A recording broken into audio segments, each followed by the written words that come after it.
আজ যে মহাপুরুষের অভাবকে উদ্ভব করে তার এই বৃহৎ মহোৎসবে আমরা যোগদান করে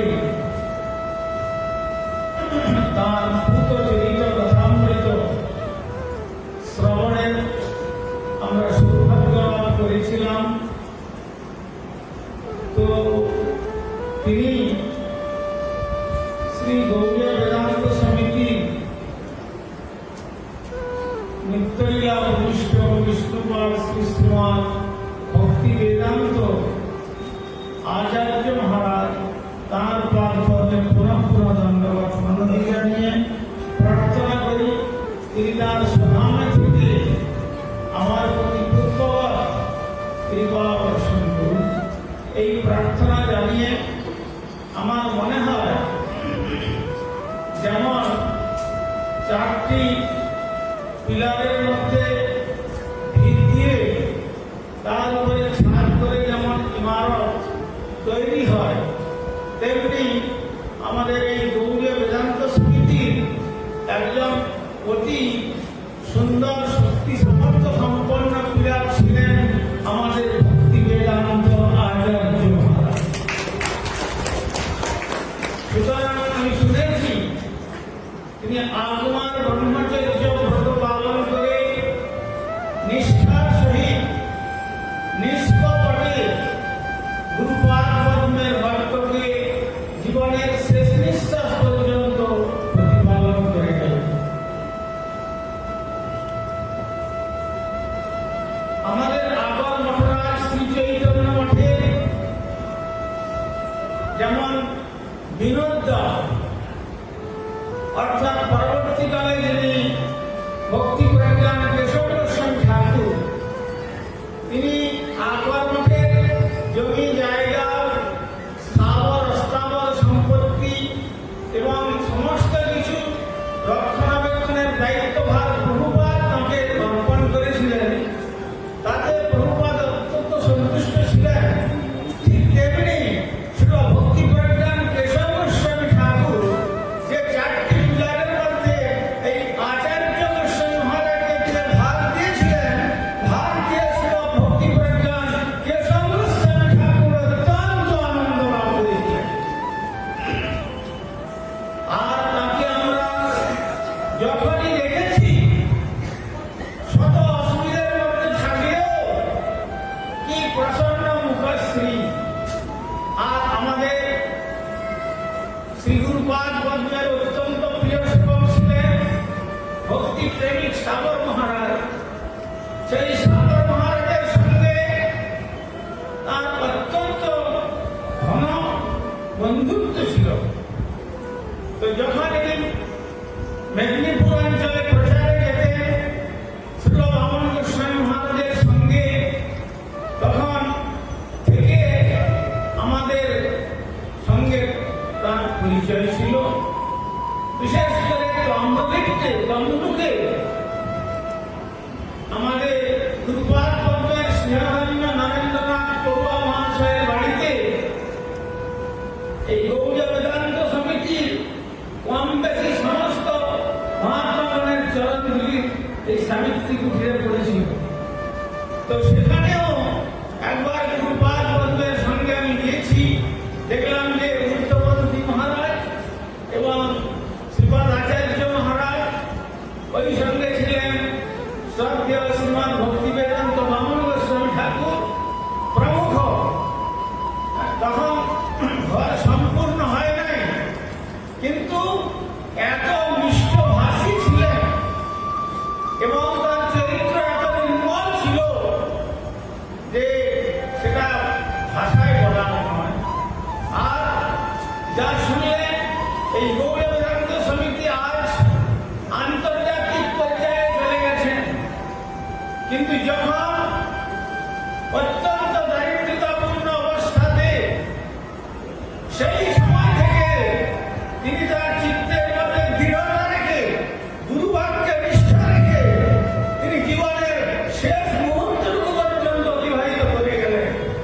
অতএব গুরুপাদ পদ্মে যার রহে নিষ্ঠ ভক্তি, ব্রহ্মাণ্ড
ওখানে যাবো না, সেইখানে যাব। আমি তখন বললাম, মহারাজ এখন তো অধিক রাত্রি, বৈষ্ণবগণ বিশ্রাম নিচ্ছেন, তো সেখানে এই সময়টা যাওয়া ঠিক হবে না, বরং আমরা ঘাটে গিয়ে একটু বসি। তখন তিনি বলছেন, জানো, যেমন আমার গুরু মহারাজ যেমন আমাকে অত্যন্ত স্নেহ করেন, তেমনি সেই আমার অভিন্ন গুরুদেব ছিল ভক্তি প্রজ্ঞান কেশব গোস্বামী ঠাকুর এই মহাপুরুষকে অত্যন্ত স্নেহ করেন। আর আমার সঙ্গে তার ওই ওতপ্রোত স্নেহের সম্বন্ধ এবং মধুর সম্পর্ক রয়েছে, চলো তুমি দেখলে বুঝতে পারবে। আমরা ওই তখন গেট হয় নাই, যে কথা আমাদের মহারাজ বললেন, সাড়া দিলাম। তখন বলছেন, কে? আমাদের সাগর মহারাজ বললেন, সাগর এসছি আমি খড়গপুর থেকে। তখন মহারাজ ঘর থেকে সঙ্গে সঙ্গে বেরিয়ে এসছে, আর সেই মাসের বেড়ার গেট খুলে এত আদর যত্ন করে আমাদের থাকতে দিলেন, যেন মনে হয় কত পুরনো বান্ধব। অতএব প্রকৃতপক্ষে সত্য কথা বলতে এ জগতে বান্ধব যদি কেউ থাকেন তো বৈষ্ণবগণই। তার মধ্যে অন্যতম বৈষ্ণব ছিলেন আমাদের গৌড় বেদান্ত সমিতির ভক্তি বেদান্ত আচার্য গোস্বামী মহারাজ। সেই আচার্য গোস্বামী মহারাজের জীবনে তিনি যত বাধা বিপত্তি তার গুরুপাদকে বা সতীর্থদেরকে অত জানতে দেননি, তিনি সমস্ত কিছু অম্লান করে সহ্য করে তার সুষ্ঠু সমাধান করে উঠেছেন। আমরা যখন গৌড়ীয় বৈষ্ণব সঙ্গের কিছু একটা অসুবিধা হওয়াতে এসেছিলাম ওনার কাছে অনেকে, তখন তিনি বললেন যে দেখুন, কোনো চিন্তা করবেন না, প্রভুপাদ আছেন, গুরুপাদ পদ্ম আছেন, গুরুবর্গ আছেন, তারা সব সুষ্ঠু সমাধান করে দেবেন, আপনাদের চিন্তা করার কি আছে? আমরা তো যন্ত্র, অতএব যন্ত্রকে স্টার্ট দেবেন গুরু বৈষ্ণবগণ, সেটা প্রভুপাদ তথা আমার গুরুবর্গ। সুতরাং আমরা আমাদের যদি মনোনিবেশ থাকে শ্রীমঠের যে সৌন্দর্য বৃদ্ধির জন্য, শ্রীরাম প্রচারের জন্য, গুরু গৌরাঙ্গের প্রচুর আশীর্বাদ বর্ষিত হবে, তখন আমরা সকলেই বলন ভরে নিতাই গৌর সুন্দরের পবিত্র নাম কীর্তন করতে পারব। ঠিক সেই সুতরাং যেহেতু একজন মহাপুরুষ আজকে আমাদের গৌড় বেদান্ত সমিতির থেকে চলে গেলেন, মানে যেন মনে হলো ওই যে আগের বক্তা বলে গেলেন, গৌড় বেদান্ত সমিতির একটি বিশিষ্ট স্তম্ভ যেন সরে গেলেন।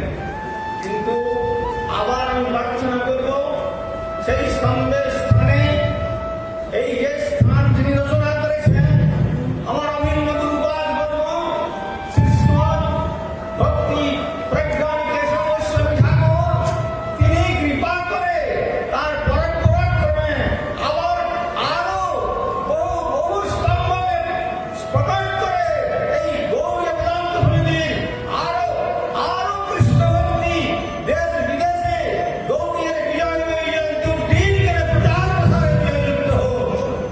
সুতরাং আমি আর কি বলবো, সময় অনেক হয়ে গেছে। এরপরে আমাদের পরম শ্রদ্ধেয় বর্তমান আচার্যদেব তিনি বলবেন, তো আমি পুনঃ সেই মহাপুরুষের শ্রীচরণ কমলে সংখ্যাত্ম দণ্ডবত প্রণতি জানিয়ে আমি আমার